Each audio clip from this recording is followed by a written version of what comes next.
Բարև բոլորին, ես Քիթին եմ, ու սա իմ YouTube-ի առաջին տեղեկատվական հոլովակն է։ Ես ապրում ու աշխատում եմ Չինաստանում, բայց իրավիճակի բերումով արդեն մի քանի ամիս է գտնվում եմ Հայաստանում։ Ու քանի որ բոլորս տանը նստած ենք այս ժամանակներում հիմնականում, ես մտածեցի, թե ինչով զբաղվել, որպեսզի եւ ինձ հետաքրքիր լինի եւ ուրիշներին օգուտ լինի։ Եվ հիշեցի, որ շատերը ինձ տալիս են Չինաստանի եւ չինացիների մասին տարբեր հարցեր ու որոշեցի հոլովակ նկարահանել։ Ուզում եմ նախապես զգուշացնել, որ ինչ որ կխոսեմ իմ անձնական կարծիքն է լինելու, հիմնված Չինաստանում իմ տեսածի, լսածի, զգացածի վրա,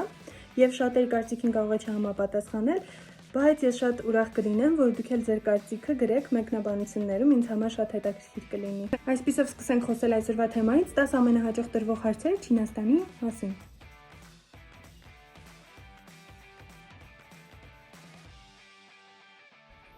Չինացիներն ատում են ճապոնացիներին, ոչ չեն ատում։ Մեծ սերնդի ներկայացուցիչները գուցեև ունենան հակակրանք ճապոնացիների հանդեպ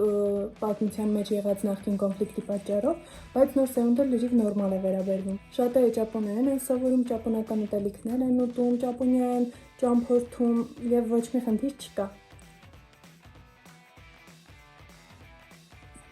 Ով է չինական ընտանիքում գլխավորը։ Կամ ճիշտ է, որ մայր իշխանությունը տիրում չինական ընտանիքներում։ Իմ կարծիքով հավասարություն է տիրում, ուղղակի քանի որ չինական ընտանիքների մեծ մասում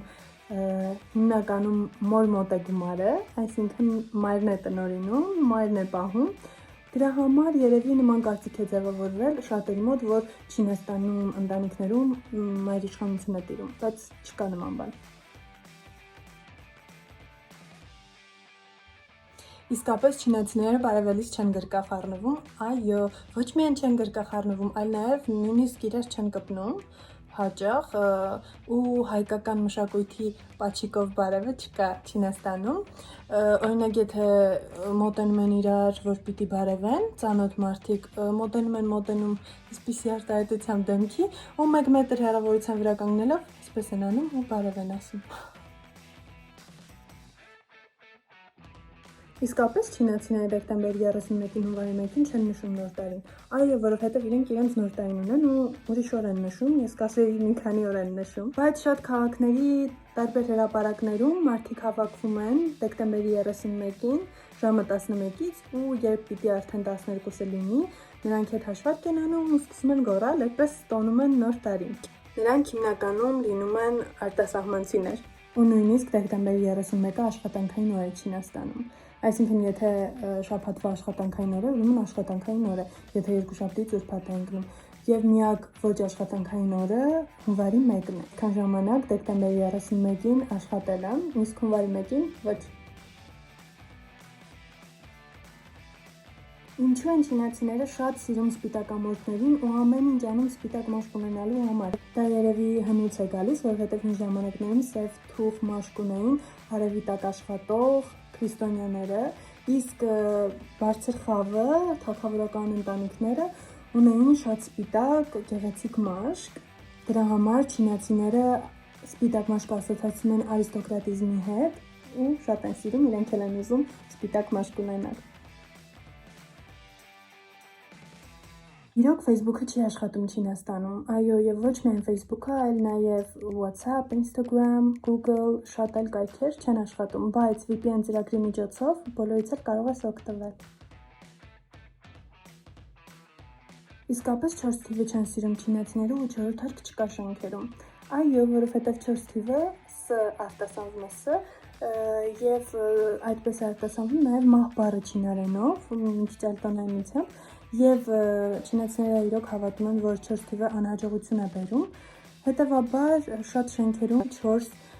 թիվը վերելակում գրված չէ, գրված օրինակ 1, 2, 3, 5, 6, 7 եւ այդպես։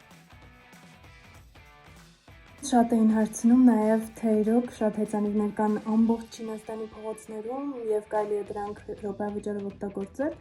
բայց հիմա դա Երևանում էլ զարմանալի չէ ու շատ հաճելի է, որ կան ծրագրեր, որով կարող ենք հեծանիվ քշել, որովհետև ես կոնկրետ շատ եմ սիրում։ Ու Չինաստանում դա վաղուց է, կան շատ ծրագրեր, որոնցով կարելի է փողոցում QR կոդը սկանանել ու վերցնել հեծանիվը օգտագործել։ Բայց դրանք ոչ բոլոր քաղաքներում են, որովհետև օրինակ հարթ քաղաքներում կան հեծանիվներ շատ ու կարող ես քշել, բայց օրինակ իմ քաղաքում Դալյանում դա տարածված չէ, որովհետև սարուձորային քաղաք է ու նույնիսկ կան փողոցներ, որտեղ հեծանիվ քշելը արգելող նշան է դրված։ Իրոք չինական ընտանիքներում երեխաներին տատիկ-պապիկներն են պահում, այո, որովհետև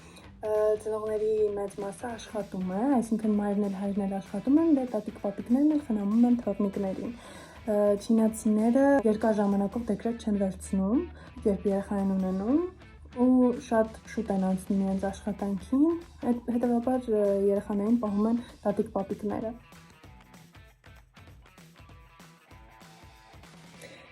Ինձ շատ են հարցնում, որ եթե չինացիները անգլերեն չեն հասկանում, ինչպես ես հասկանում բժիշկներին, երբ կարիք ես ունենում բժշկի այցելության եւ ատամնաբույժներին։ Այո, ցավոք, իսկապես չինացիների մեծ մասը անգլերեն չի խոսում, բայց հիմա դա շտկում են ու շատ արտասահմանցի ուսուցիչներ են վերցնում Չինաստանում աշխատանքի, որպեսզի նոր սերունդը արդեն անգլերեն լավ խոսի։ Բայց այդ խնդիրը լուծված է, որովհետև շատ քաղաքներում կան հիմնականում հենց արտասահմանցիների համար բացված հիվանդանոցներ, այսինքն այդտեղ աշխատում են բժիշկներ, որոնք անգլերեն հասկանում են։ Ու ցավոք սերտի ես մի տարի առաջ Չնչինում բժշկի կարիք ունեի ձմռանը ու իմ ընկերների օգնությամբ գտա մի հիվանդանոց, որտեղ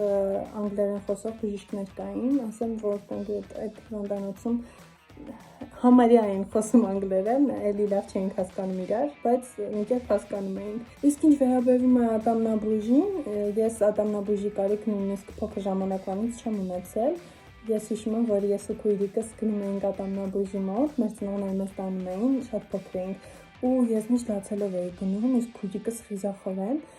բայց միշտ ինձ բժիշկը ասում էր, որ բացարձակ խնդիր չունեմ, բուժելու ատամ չունեմ, իսկ քույրիկիս միշտ բուժում էին։ Կարծում եմ դա նրանից էր, որ ես փոքր ժամանակ կոնֆետ չէի սիրում, իսկ քույրիկը շատ էր սիրում։ Հետևաբար, ինչպես ասացի, մանկուց չեմ ունեցել ատամնաբույժի կարիք, եթե ինչ-որ խնդիր են լինում, ես քանի անգամ լինում եմ Հայաստանում, լուծում եմ խնդիրները ատամնաբույժի հետ կապված, հետո գնում եմ Չինաստան, ու ես Չինաստանում չեմ այցելել ատամնաբույժի։ Այդ պատճառով Չինաստանի ատամնաբույժների մասին կոնկրետ կարծիք հայտնել չեմ կարող։